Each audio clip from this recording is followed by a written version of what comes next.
trashed by more people or anything It's like not that? trashed by more people.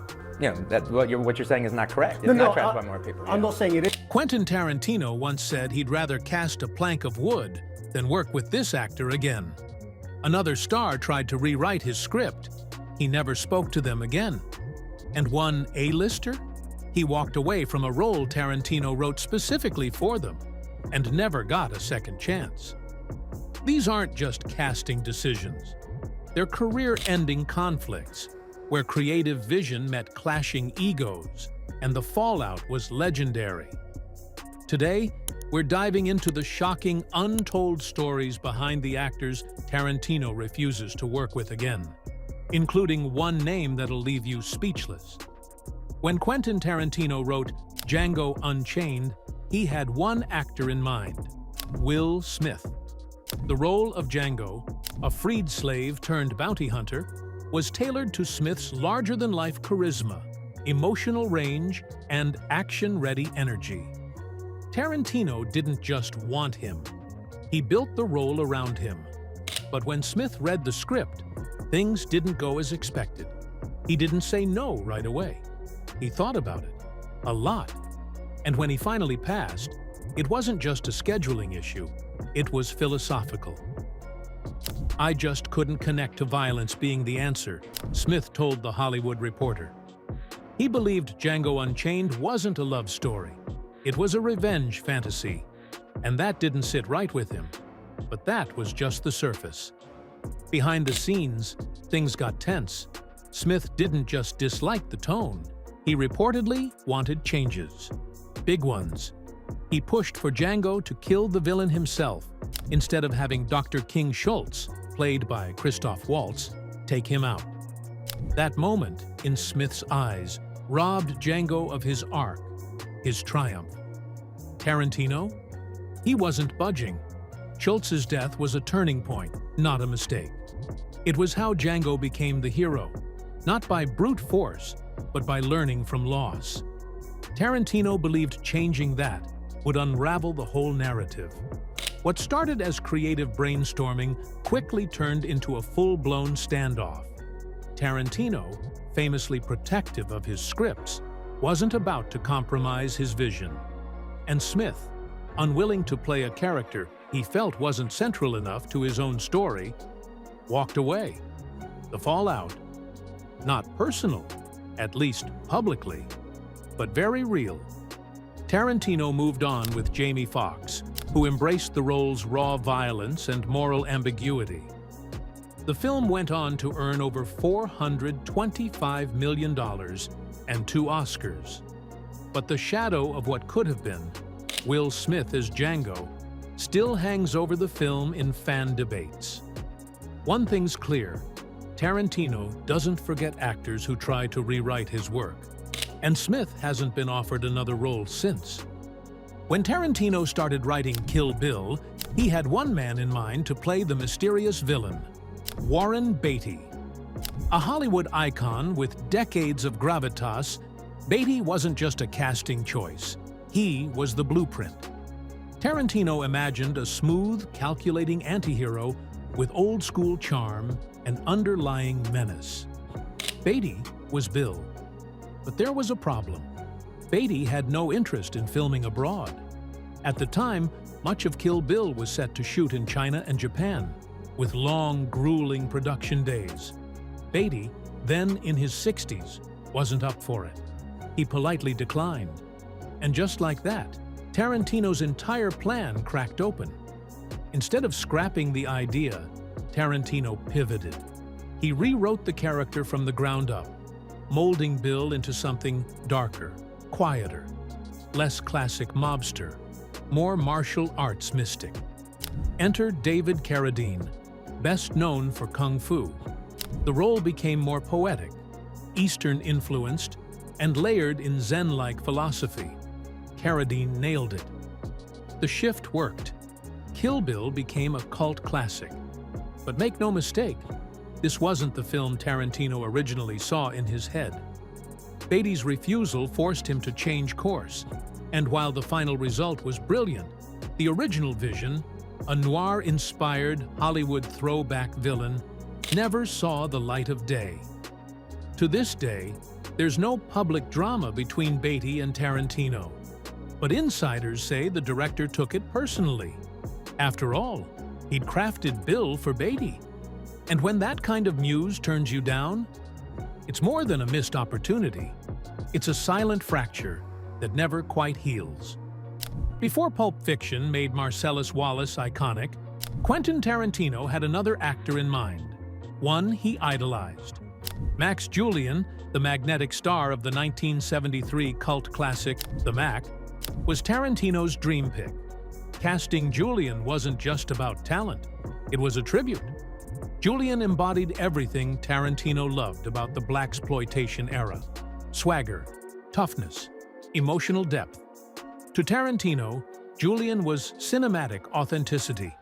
So he wrote Marcellus Wallace with him in mind. Raw, intimidating, larger than life. But then came the scene. The infamous basement sequence where Marcellus is assaulted by a captor was too much for Julian. He turned the role down, reportedly uncomfortable with portraying such intense vulnerability on screen. For an actor whose fan base revered him as untouchable, the scene felt like too big a risk.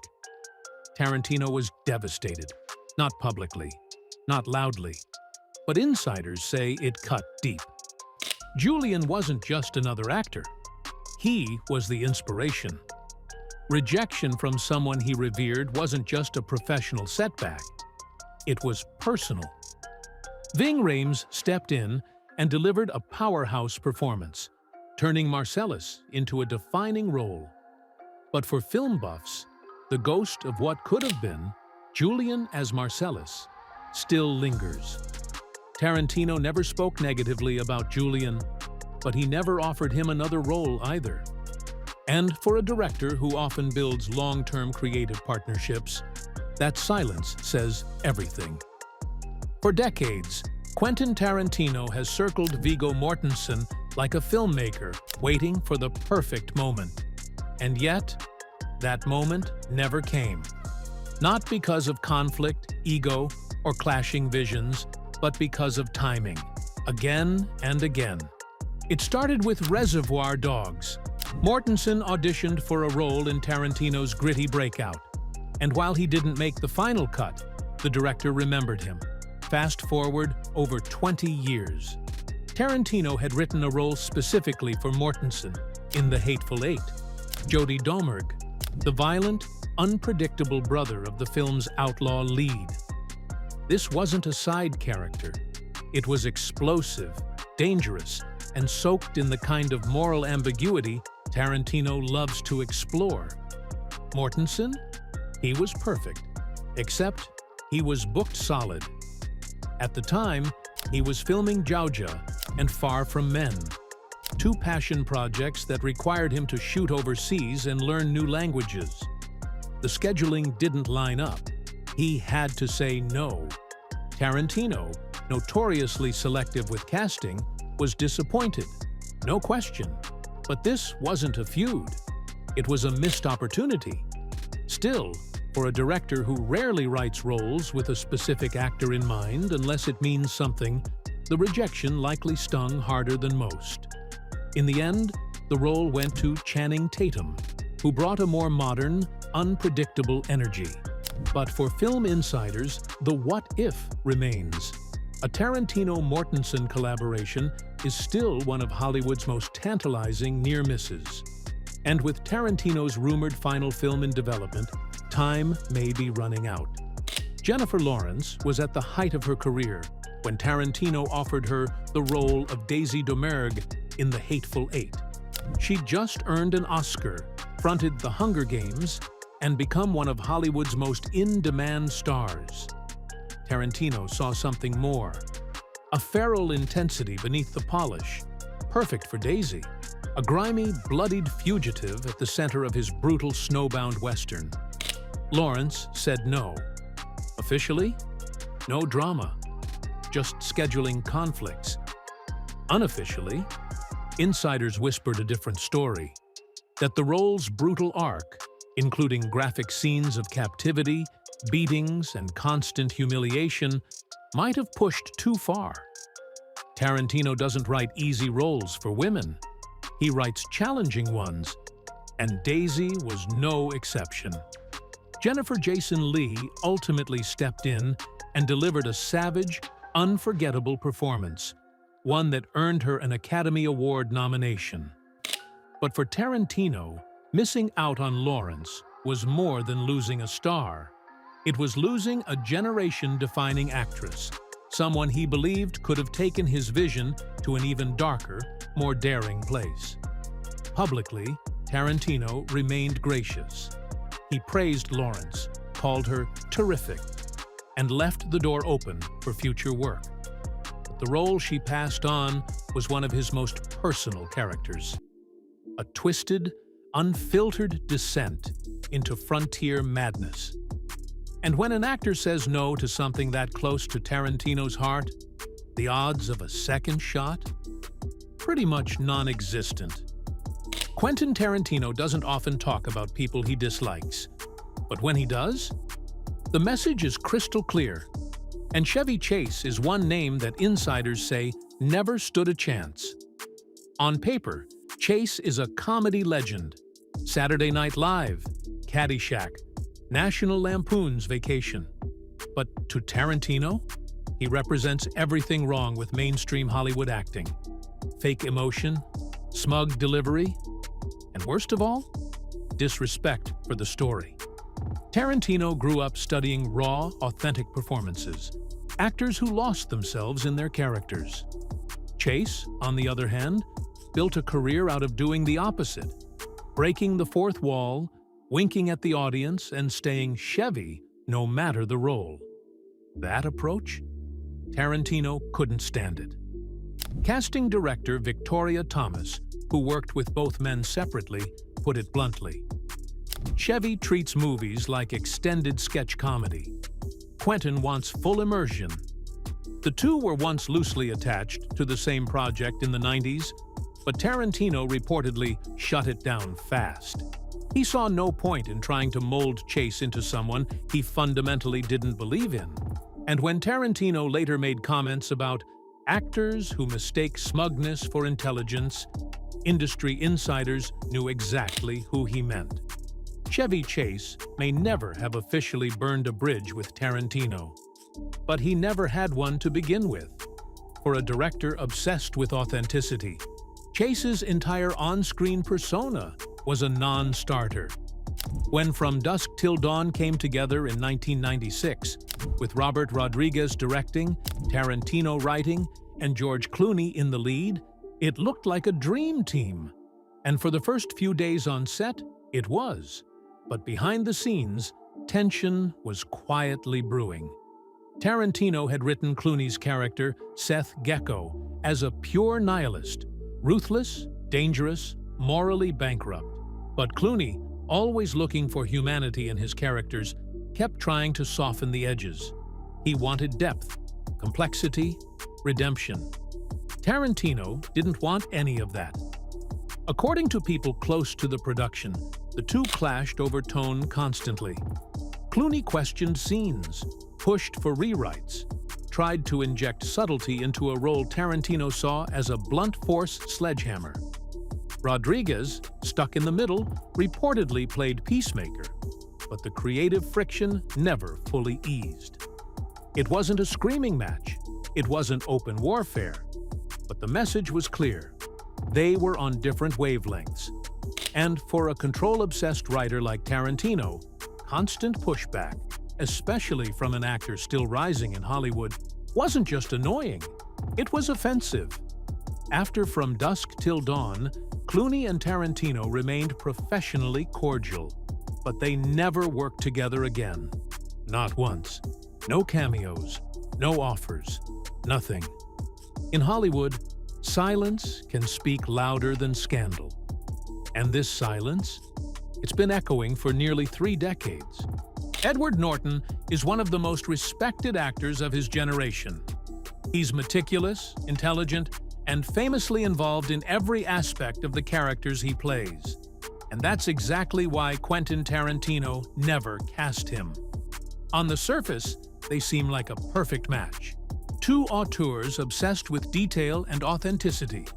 But behind the scenes, that overlap became a collision course.